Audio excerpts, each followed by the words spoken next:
season is over, and yet again, the Oilers did not win the Stanley Cup. This year's loss was more frustrating than sad. I think last year, because it was the first time we made the finals since 2006, I was happy to be there. But this year, I was expecting a cup win, I'm not gonna lie. So I was more mad and annoyed than sad. And I think McDavid and the team had the same feelings. They were more mad than sad. And this year's loss was worse in the finals than last year in embarrassing fashion. But you know what? The fact that they made a deep run means that I can make a tier list video, and that's what we're doing today. I'm going to tier list every single game that the Oilers played in the playoffs, because I watched every single game except for maybe one or two. We have S to D, but I'm just gonna change this to F because that's how much I dislike it. Alright, game 1 of the playoffs, 6-5 loss. This was this is quite the game, I'm not gonna lie. Oilers were down 4-0, and then they climbed back to make it 5-5. It was actually remarkable if you're watching that game. It was a really good game until King scored with 24 seconds, or like 40 seconds left, and they won the game in regulation. If Oilers won this game, this would have been like a definition of a legacy game for McDavid, because he was just, it was insane what he did. You just had to watch it. It was insane how he willed this team back to even tying the game. But it's such a heartbreaker to lose it. I don't think it's F just because we came back and it was pretty amazing to just watch McDavid be McDavid. But it was kind of heartbreaking, but it was also game 1. So I'll put it in B. It's definitely not the worst loss, but it was nice that we were able to come back though. Whereas game 2, we just looked awful. Like from the start, from finish to end. We made it 3-2. So like we thought, oh, like another comeback, let's go. But Kane kind of just poured it on in the third. It was just an ugly loss, honestly. This might be F tier. It was just like, we just looked like we were gonna get swept in the first round. Like Kings finally had this was their year. And like, yeah, they're just gonna spank us willy-nilly. And yeah, it was kind of demoralizing. Game 3 though was kind of crazy, just because I think there's someone goalie interference challenged by the Kings and kind of turned the series around for us. And it was a pretty good game. You know, right after the challenge didn't go their way, we scored like 10 seconds into the power play, and it was like, oh yeah, let's go, yippee. And that was a good game. Maybe it's S just because it kind of kickstarted the series win, but actually no, I was pretty hyped for this one. We'll go S tier. No, I'm just kidding, we'll go A tier. And then game 4 is pretty sweet actually. We had to come back again. It's kind of a theme you'll see in these playoffs, that Oilers are down and then they have to come back to win the game. We were down by 2 heading into the third, and then Evan Bouchard decided to have his own legacy game for some reason. Scored 8 minutes in basically into the third, and then he decided to put the team on the back and score with 30 seconds left to tie it. And then in overtime, we were just destroying the Kings. It was like, you guys know full pressure in NHL, that's basically what the Oilers had. It was just sweet to watch them play that well the whole overtime, and then we ultimately won it. Leon Draisaitl, the GOAT. This was an entertaining game for sure. And then game 5, Kings were actually a really good team at home in the regular season. I think they were one of the best, but I don't know like how good in terms of ranking. I think like top 2, I think. They're like a really strong team at home, but alas, they weren't strong in game 5 because the home team had won every single game in this playoffs, or in the series up until then, but Oilers showed them who's boss and that we own them. So this was a pretty good win. Oilers dominated the shots too, 46-22. Like, we're in full control. Like, there's no way we're gonna lose this game. I'll put it in like is it weird to put in the same tier as like a loss? I don't know. It wasn't like anything crazy, I guess, but yeah, I'll put it in B. I feel like it's kind of weird to put a loss in the same tier. I might eventually, we'll see. Game 6, we showed them who the real Kings are. Actually, Oilers almost blew it, not gonna lie. It was 5-3, and then Kings scored with a minute left to make it 5-4, but then Connor Brown, the GOAT, iced it. And then we won the series. So I kind of think that has to go A tier. I don't think it was as good as game 4 to be honest, but it was pretty sweet that we were able to come back and win 4 straight after being down 0-2. And for the 4th straight year, the Oilers eliminates the Kings in the first round, and I can't wait to do it next year for 5th year in a row. Alright, then we got Vegas. Vegas is my least favorite team in the league. Actually, I think after the fact that we beat them, they kind of I think I shuffled down a bit in my hierarchy of least favorite teams. I think Kings might be my least favorite now because I hate their fans. This was a good game. Game 1, 4-2 win. We scored 3 in the 3rd to win it. Zach Hyman, the game winner, with like 3 minutes left. This was a pretty entertaining game. It was pretty sweet. I was in the watch party inside Rogers' place and we all cheered, Zach Hyman, yay, when he sniped it. We all said that verbatim. That'll go A tier. Game 2, we won 5-4 in overtime. Actually, this one wasn't too great because we were up 4-2 in the 3rd and we blew it and let them tie it. But we got the win because Draisaitl won it on a 2-on-1 with McDavid. But the fact that we kind of blew that lead kind of sucks.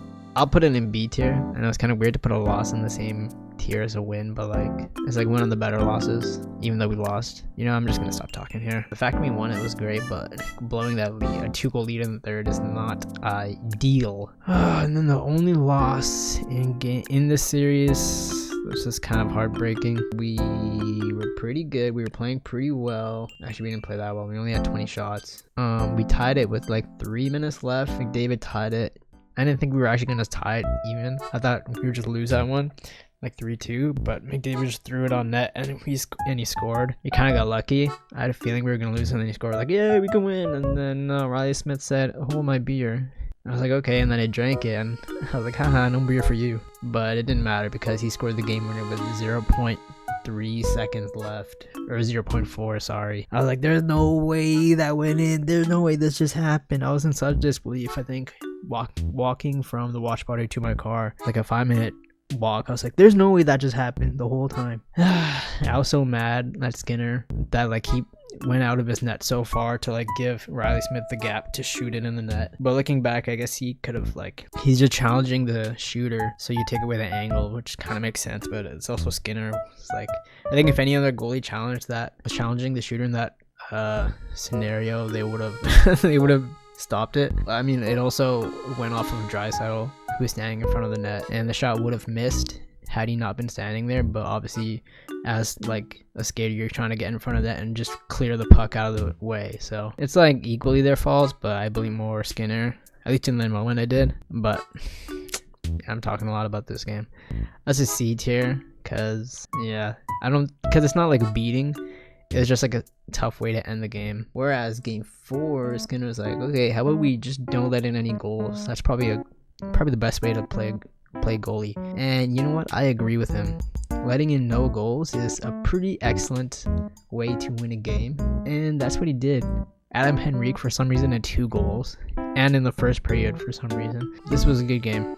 It was a pretty steady game, solid game. Aiden Hill was like losing his mind in the first period because he kept attacking our players, the Oilers, for whatever reason. I don't know why. A little pissy pamper over there. I dislike Aiden Hill. But yeah, it was pretty crazy. When we scored the second goal, I think it was, Evander Kane, he got pushed into Aiden Hill, but Evander Kane also like sold it so hard and like mauled Aiden Hill, and then Aiden Hill went right after him, and it was kind of fun to watch. Yeah, that was a good solid win, and Skinner played good that game, I'm not gonna lie. 23 save, shutout. And then game 5 was honestly just great hockey to watch, even though it was only 1-0. It's like 2 great teams going at it. Oilers outshot them 33-24, and then of all people, Kasperi Kapanen scored the winner of like a scramble in front of the net, and that was pretty awesome. I'm not gonna lie, that was pretty spectacular. And honestly, yeah, I think because we moved on to the Western Conference Final, I'll put that in S tier, and that was pretty hype. I forgot where I was watching it. I think I was watching in Rogers' Place.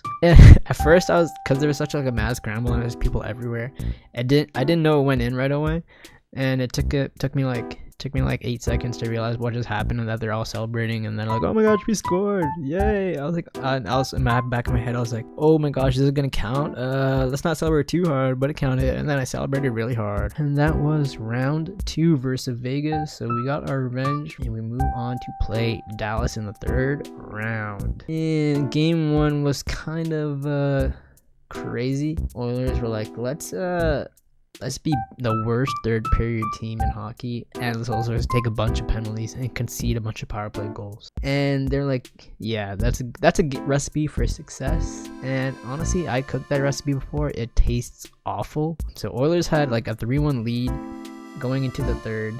And I was like, okay, nice. This is like a solid way to start the series. Nice, solid road win. But Dallas had other ideas, and we just kept taking minor penalties. I don't know what was getting into us. And they scored 3 power play goals, nonetheless, in the first 6 minutes. I'm like, oh my gosh, is this happening? And it happened, and I hated it. But it was only game 1, honestly. So, and like, we only lost because they were we took penalties. If we didn't take any penalties, probably would have been a closer game. Might have still lost, but like, that game was purely on penalties, and honestly, Skinner wasn't too great.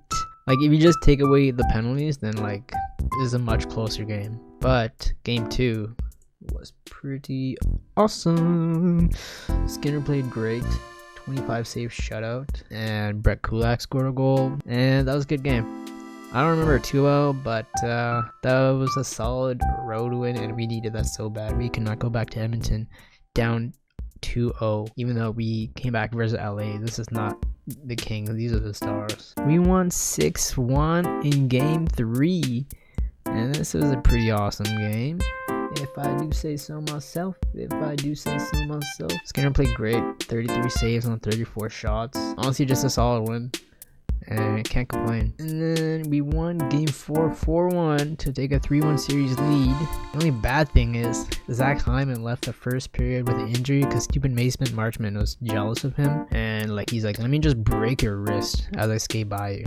He broke his wrist and he was out for the whole playoffs, which sucked. Zach Hyman was like a top 4 player on our team. That hurts our team a lot, and that was a huge blow for the team in the finals, as you're gonna see. That was awful, but we got the win, which is what's important. Yeah, we just played great. We just held it down. And then game 5, that was a good game. We won the series on the way to the finals. You know, for a second I thought, okay, it was 4-2 heading into the 3rd, and Robertson scores at 30 seconds basically into the 3rd period. I was like, oh my gosh, another 3rd period comeback. Are you serious right now? But then like 2 minutes later, Vander Kane scores and kind of ices it for us, thankfully. McDavid had an elite goal. That was an insane breakaway goal. Like, that was Mr. Connor McDavid, and he's the GOAT. That game sealed the series for us and took us to the Stanley Cup Finals, and McDavid did touch the trophy, because last year we didn't touch it and we lost. He's like, let's change our fortunes and let's touch the trophy and see what happens. And thus, the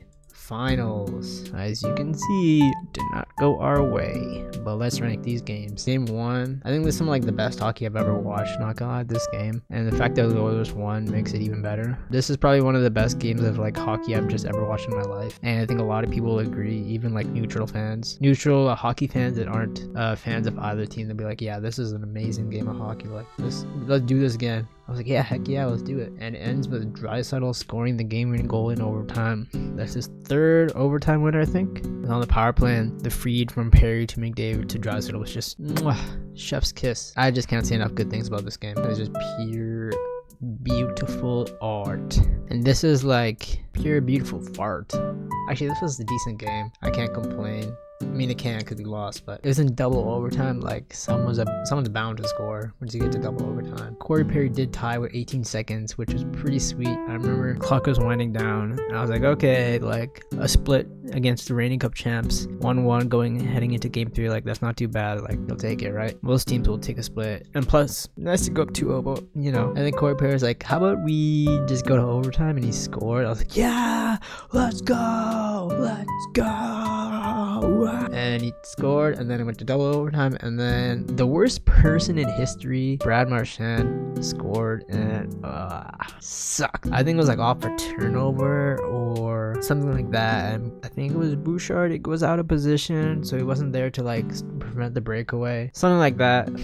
It was kind of, it just sucked. It left like an icky taste in my mouth. But it was a solid game still. Like, it was a good game to watch. So I'll put it in B tier. You know what wasn't a good game to watch? Game 3. This was like actually some of the worst hockey I've ever seen this team play in the McDavid era. This includes the seasons when we didn't make the playoffs and we were actually ass. Like, I couldn't believe it. They just kept scoring. And I was like, what the hell, Burton? Are you kidding me right now? As soon as like Marchand scored in the first minute, I was like, I kind of had the feeling like this was gonna be a rough game. We did score in the second period to make it 2-1, but then Florida scored right after. I was like, okay, yeah, that was our one chance. It was a beating. That was just awful. In game 4, this was kind of an interesting game. We should have won it in regulation, and then Sam Reinhart said, let's take it to overtime. Scored 20 seconds left, and I hated that. I'm not gonna lie to you guys. I don't like it when the team that's not the Oilers scores and forces overtime. But Draisaitl scored in overtime off the deflection off of Mikkola, I think it was, and went in his own net, and I screamed really loud, like, let's go! I started jumping all crazy style. I was bouncing on it. Yo, who said that? And I'd say it's an A tier. Yeah, it was actually pretty sweet, because oh my gosh, I just realized, because we were down 3-0 after the first. I was like, okay, is this going to be a repeat of game 3? Because it's looking like it. But then we scored 3 of our own in the second period. And then Jake Wallman, the GOAT, scored to like give the go-ahead goal, and then yeah, it was a good game. Game 5, I'm just gonna be honest with you guys, this one I didn't watch because I was at a wedding reception, so I couldn't even watch it. And by the time I turned it on, it was like 4-1. Yeah, no, it was 3-0, and then right when I turned it on, McDavid scored. I was like, okay, let's go. And then Florida scored, and I was like, okay, never mind. Yeah, that was a bad game, but the fact I didn't watch it kind of lessens the blow. But I'll put in C tier because it's disgusting. It's just ugh. And we started Pickard this game. Oh, I forgot to mention. Yeah, let me rewind a bit. Beep, beep, beep, beep, beep, beep. So games 1 and 2 of LA, Skinner started, and clearly like 12 goals against in 2 games is not good. So Calvin Pickard came in game 3. Did I say Skinner for these games? Sorry, I meant to say Pickard. I forgot to include that very important fact. Calvin Pickard played games 3 through 6 and won all 4 games in a row. So I was like, okay, this is Pickard's net, let's go. Then he played game 1 of Vegas, he won. Played game 2 of Vegas, and we won, but he got injured. I forget how. I think someone tripped him or someone landed on his leg or something like that. I can't remember, but he like duked it out and he got us to overtime and we won. But then after this game, they said like Pickard has sustained an injury and won't start game 3. And Skinner played this game, and then we lost. We're like, oh, when's Pickard gonna be healthy? But then game 4 came, and Skinner started that game. He's like, don't worry about him, I got us, guys. And then Skinner played every game up until game 5, because game 4, Skinner got pulled, and we played Pickard, and we won. So like, okay, obviously, you guys have to start Pickard. And we did, and look what happened. 5-2 loss. Looking back on it, probably should have started Skinner, but like that's also hindsight. Like, you're definitely gonna ride the hot hand, especially in the playoffs, so you start Pickard. But I think even if you started Skinner, we're probably gonna lose this by around the same score, because like Florida's just that good, and they're really good on the road for some reason. So game 6 comes, and we start Skinner, obviously, because Pickard just shat the bed. But Skinner and Pickard share a bed, and they like to share shitting the bed for some reason. And the Oilers get eliminated, and they lose the Stanley Cup final to Florida Panthers, and they are back-to-back Stanley Cup champs. This game made me mad, I'm not gonna lie. This was a bad game. We just played so bad. You can just tell Florida wanted it way more than Edmonton did, and I can't blame them. It's just an ugly game to watch. There's nothing more like I could say about that. First goal, oh my gosh, Bouchard and Ekholm, that was just like awful to watch, and Reinhart just walks Ekholm. Skinner he should have had that. And then the second goal, like, what are you gonna do? That's just a nice shot by Kachuk, but You would have liked Skinner to have that, but I think there's some traffic in front. The third goal, I don't even remember what happened, but Reinhardt scored it, and then Reinhardt thinks he's sick. That sick puppy scored 2 empty netters, and he gets a 4-goal game. But Podkolzin gets one back, and then doesn't even matter. Oh my gosh, that was brutal. I was at the watch party inside Rogers Place for Game 6. When they scored the first empty netter, like the 4-0 goal, the rink just went empty, bro. Nobody wanted to stay, and I don't blame them. And when they scored the other empty netter, like even more people left. When the game actually ended, I like, as a hockey fan, I'm kind of curious just to like, I just want to at least see the celebration regardless of who wins, like, because you only hand out the cup once a year. So I stayed, me and my girlfriend, we stayed to watch it. I was also curious like who they would pass the cup to first, and they passed it to Nate Schmidt, and it was kind of funny actually. There was like maybe like collectively like 50 fans in the whole 18,000 seat arena that were watching till the very end. And right after Barkov passed it to Nate Schmidt, they turned off the jumbotron, and like the thank you fan screen showed up. So I was like, okay, yeah, even the in-rink arenas don't even want to watch this. It was sad. It was a sad night for us, and a sad night for the city of Edmonton. What are some takeaways from this playoff run? 1, McDavid and Draisaitl are the best players in the world. But 2, I think overall, if you look at the stats, yes, while we did make it to Game 6 of the Stanley Cup Final, I do not think Stuart Skinner and Calvin Pickard are a Stanley Cup winning tandem. I think that's just like facts. I don't think either of them had an over 900 save percentage throughout the whole playoff run, and like that's just not going to win you a cup, even though you get to Game 6. That's just not a recipe for success. Like, at least Skinner's numbers were better last year. To get a 903 or something, but it's still not great, but like you only need average goaltending. Whereas Bobrovsky, like in Game 6, if you watched this game, like he stood on his head. You just wish the Oilers could have goaltending like that. I feel so bad for McDavid that like this is his 10th year in the league. Stuart Skinner's his starting goaltender. Like the best goal we've had, like we took advantage of Mike Smith in 2022 when he had like a 912 save percentage, and we thought that was bad. Like, oh boy golly, where is he now? We could use him. If we had Mike Smith right now, like even in his current age and form, I'm sure we would have won the cup. Like that's how bad Stuart Skinner is.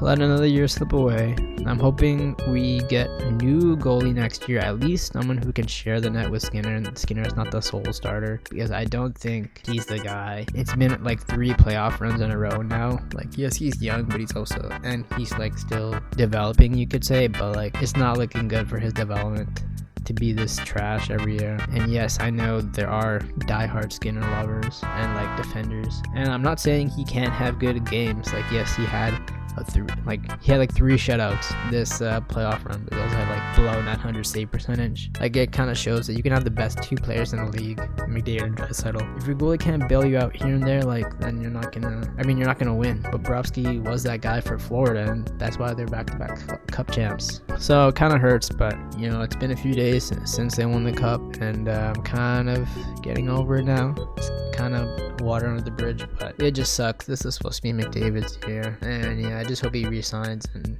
we make it to the finals next year. But I don't want to wait a year. I'd rather just be winning the cup this year, but whatever, I guess. Yeah, this is my final ranking. Let me know what you guys think of each game, if you guys did watch it all. I know there's a good portion of you that are Oilers fans, and if not Oilers fans, then maybe you should become one. Get on the bandwagon while you can, because next year Oilers are 2026 Stanley Cup champions. Alright, thank you guys so much for watching. Make sure you comment, like, and subscribe, and I'll see you in the next one. Goodbye, guys.